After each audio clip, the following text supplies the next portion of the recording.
Welcome to the Don't You Worry podcast. We're your hosts, Briley and Britton Caldwell, and we're here to say, don't you worry, through stories, encouragement, and joy.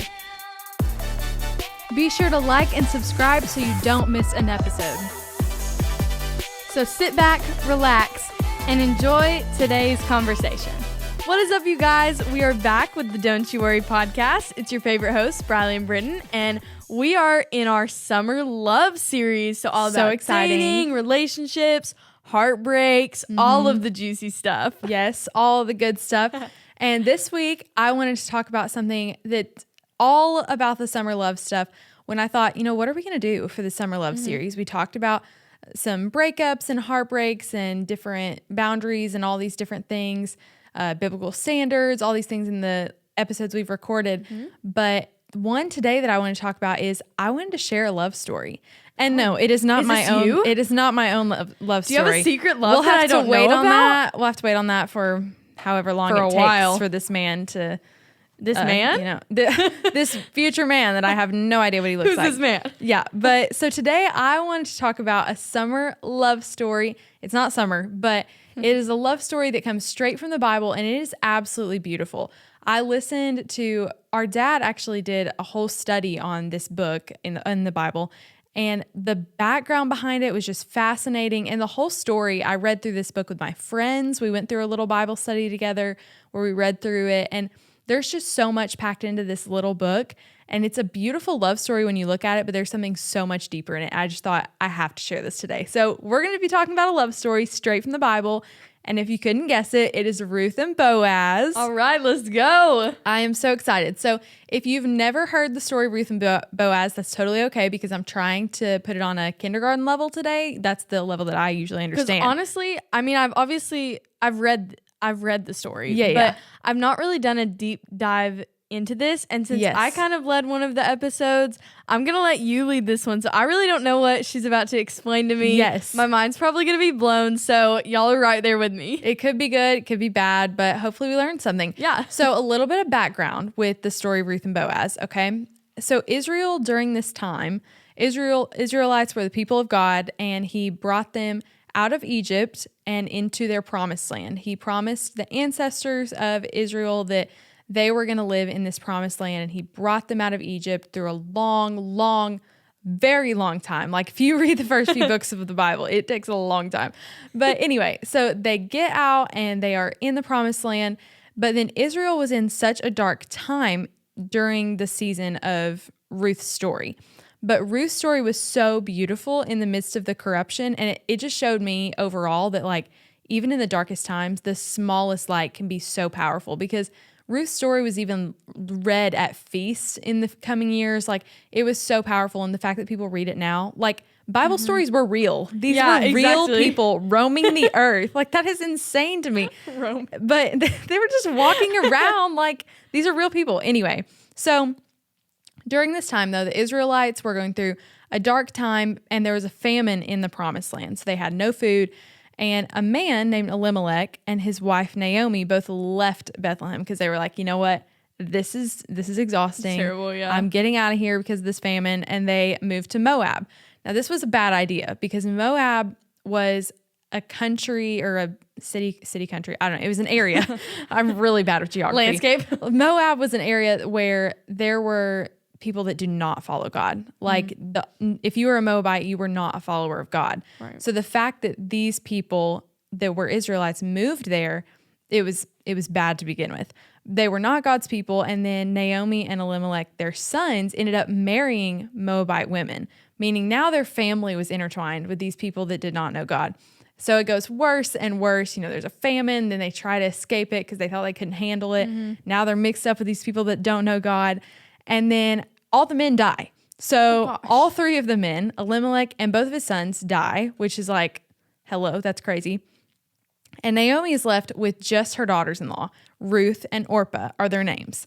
So the three of them are left by themselves. And Naomi's like, well, these Moabite women who don't know God, they don't know anything about God, salvation, none of it. then she was like, you guys just go back to your land. Like, apparently God doesn't like me anymore because he killed my husband, and now he must not like me. So you guys just go on back to your place. And they were like, oh no, we'll stay with you. And then she was like, no, you should leave. So Orpah left, went back with her family and the Moabites. But Ruth was like, no, I'm going to stay with you. And this is straight from scripture. Ruth 1:16-7 says, but Ruth said, do not urge me to leave you or to return from following you. For where you go, I will go, and where you lodge, I will lodge. Your people shall be my people, and your God, my God. Where you die, I will die, and there I will be buried. May the Lord do so to me, and more also, if anything but death parts me from you. That is such a powerful thing, because Ruth, in this moment, Ruth didn't know God. She was of these people that didn't know them at all. But then she decided, she saw something in Naomi and she saw something in God's people that she was like, I want to be a part of this. And she decided, they're different. There's a light inside of them. Absolutely. And she decided from that moment, I'm going to follow this path. I'm going to go down the path of Jesus, and I'm going to surround myself with people like Naomi. So that was really cool. Crazy way to start it. Something that I pulled from that was how you were saying when Naomi lost her husband and she lost her sons, she was kind of doubting God.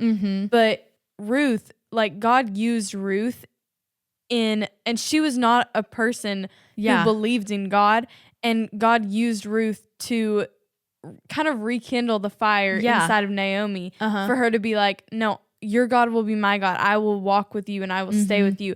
And I think that's so powerful because God can use people who don't even believe in him. The way he connected Ruth and Naomi's stories throughout the whole thing is really cool. And if I could just read the whole book, it'd be great, but we do not have time for that. This would be like a 7-part series. So then Ruth goes to stay with Naomi, right? And she meets this man. This man's name is Boaz, right? And this man is out in the fields, and it says in Ruth 2:3, so she set out and went and gleaned in the field after the reapers, which is what the Israelites were doing, the people of God were doing. So Ruth went with Naomi, and they went back to Bethlehem. They were like, you know what? We're done with this Moab thing. This was a bad idea. We're going to go back. And Ruth followed Naomi because Orpah went back. So anyway, they're back in Bethlehem now.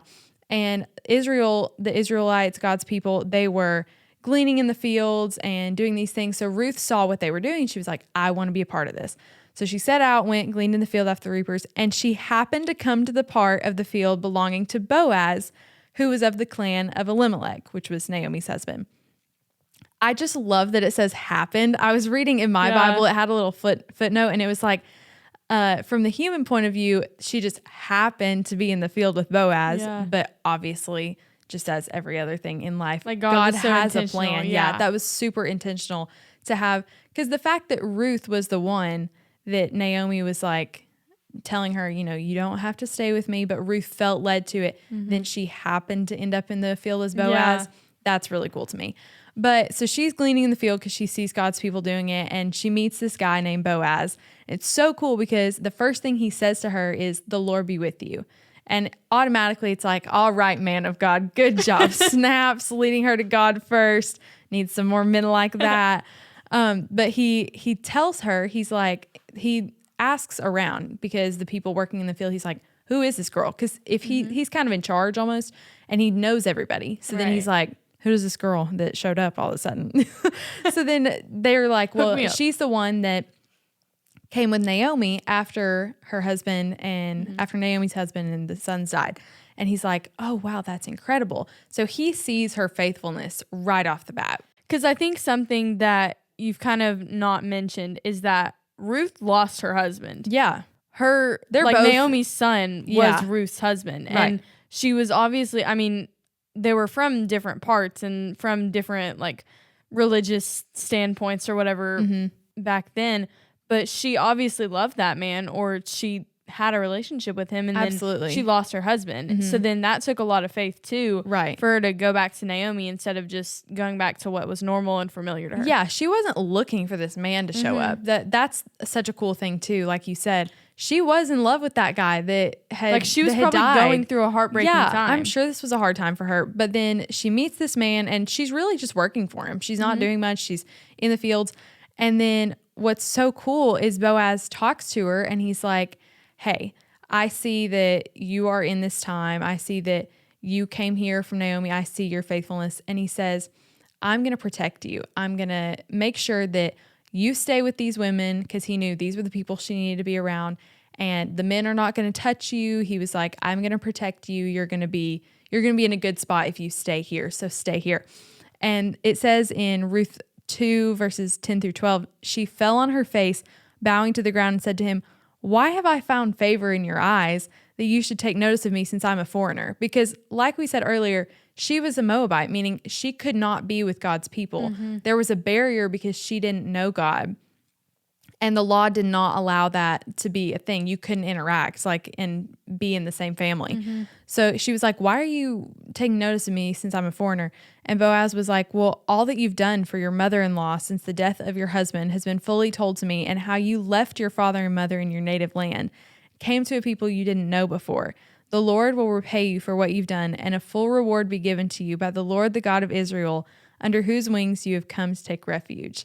So this is just crazy. The whole story so far. She's come to a new land, and this guy is like, I see the faithfulness in your life. I see that you chose to follow God. So I am going to make sure that you are blessed, and that my God will bless you. And she's like, okay, this is insane. So this is just overall so cool, right? And Naomi then ends up, this all happens, and Ruth comes home to Naomi and is like, I met this guy, blah, blah, blah. And Naomi's like, oh my gosh, that's Boaz. He is actually a relative of ours, because Ruth and Naomi are not blood relatives.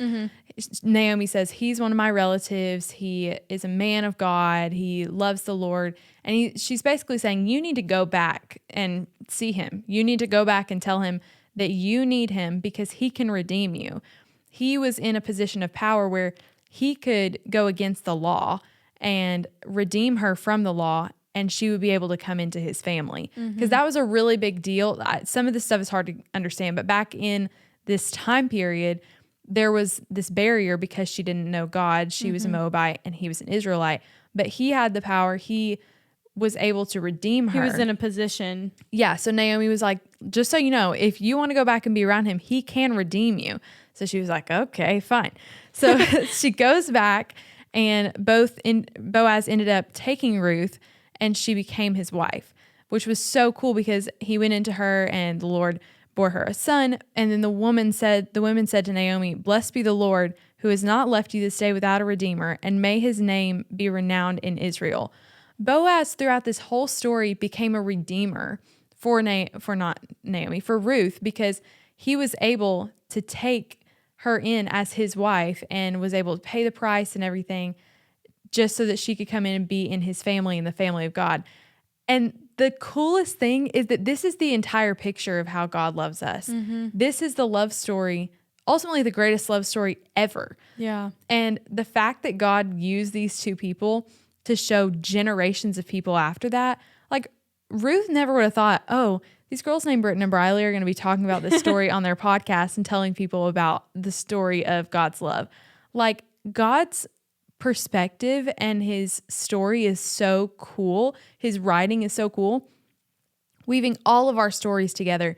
But I just think this beautiful picture of Boaz redeeming Ruth is the exact same thing as God redeeming us, because there was a barrier between her and Boaz because of the difference in them not knowing God and the law. And just like there's a barrier with us, Adam and Eve in the beginning of time sinned and they fell short of God's glory, meaning there was a barrier. We could not get to God. We physically could not get to God, and we deserve death because we have sinned. We've messed up every single day, probably. You know, you've thought bad thoughts, you've lied, you've cheated. It doesn't matter how big the sin is a sin, and it separates us from God forever. And it's so cool that God was he was our first love. He was our ultimate redeemer, and he came in and was like, you know what? I'm going to pay the price. I'm going to redeem you, and I'm going to break down this barrier. And now I can have a relationship with you as long as you believe in me and you will trust in me, just like Ruth and Boaz had here. Yeah, and I think Ruth and Boaz's story is such a beautiful picture of what marriage really is on this Absolutely. earth. Because marriage is not just for our pleasure. Marriage is a symbol of Jesus's love to the church, the love of Jesus to his bride. And I think it's so cool how Ruth she comes from such a broken background because she didn't know God, and then she found a man who did know God, and then she lost him, and then like her entire story is so heartbreaking, and it's such a rough past. So then God can use anything, and that's like so many people in the church and like so many believers, they have a broken past and they have that like broken relationships with people, and then Jesus comes to redeem them, and he can still redeem you. And I think that's so cool how this completely aligns in the Bible as that symbol and as that like kind of reflection of what marriage really is. Yeah. And Boaz, their whole relationship pointed people to Christ. They saw that Ruth could not get to God and she was not a child of God. But through this story of weaving Naomi and her and Boaz, all of them together, it showed how we can be redeemed and go to Jesus because of his love for us. And that's exactly what Boaz did for Ruth. So I think it's so beautiful that their relationship reflects Christ so much.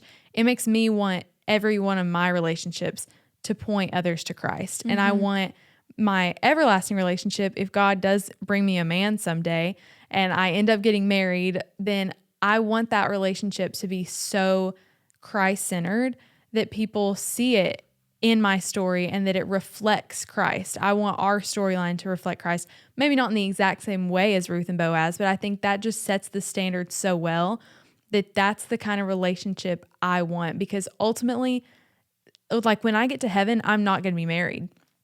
The Bible says that once you get to heaven, if you have believed in him and you are a Christian, then you're not going to be married to other people. You know, you're all like, going to be the children of God together. Family, we're all one family. So I think it's so important that our relationships on earth reflect what really matters in life. And our relationships reflect the eternal relationship that we have with God and this loving relationship that we're in, because that's the only thing that it matters in this world to point people to.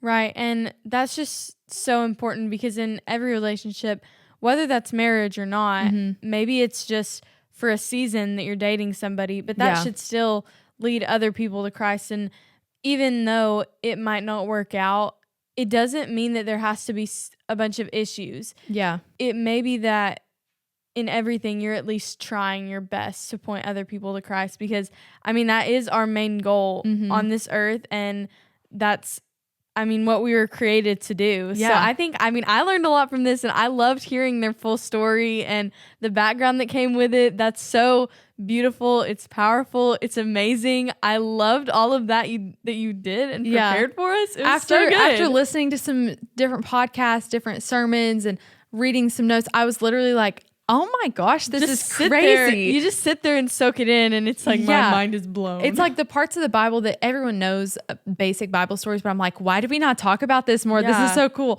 But yeah, I love this story, and I hope that you guys have learned something from it today and gained some encouragement from it. It's such a beautiful love story. So thank you guys for joining us, and we will see you guys back next week for another great episode.